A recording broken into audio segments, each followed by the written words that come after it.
अस्सलाम वालेकुम, मैं हूँ सादिया बतूल। सबसे पहले शामिल करेंगे आज की अहम खबरें। बहावलपुर से हमारे ब्यूरो चीफ मजीद आबिद की रिपोर्ट के मुताबिक कमिश्नर बहावलपुर डिवीजन मुसरत जबीन की जेर सदारत आला सतही इजलास का इनेकाद।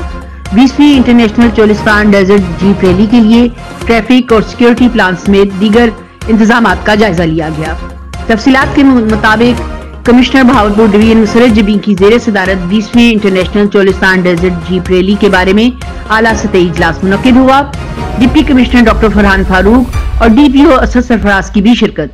कमिश्नर बहावलपुर मुसरत जबीन ने हदायत की कि रैली के ट्रैक की मुरम्मत और बहाली समेत शुरका और शायकीन के लिए आर्जी खिमाबस्ती, खाने पीने की सहूलियात और दीगर जरूरी इकदाम बर वक्त मुकम्मल किए जाएं और डेरा और फोर्ट से मुल्लका सड़कों की मरम्मत का काम जल्द मुकम्मल किया जाए।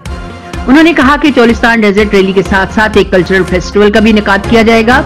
कमिश्नर बहावलपुर डिवीजन मुसरत जबीन ने कहा कि रैली के मौके पर ट्रैफिक और सिक्योरिटी प्लान में दीगर सहूलियात के लिए बर वक्त इंतजाम को यकीनी बनाया जाएगा। इजलास में deputy commissioner Bahawalpur doctor Farhan Farooq, DPO Bahawalpur Asad Sarfaraz Khan और MD/CDA तारिक महमूद बुखारी शरीक हुए। इजलास में GM TDDC P Noman Khan, manager TDCP Naeem Iqbal Baig ने ब्रीफिंग दी।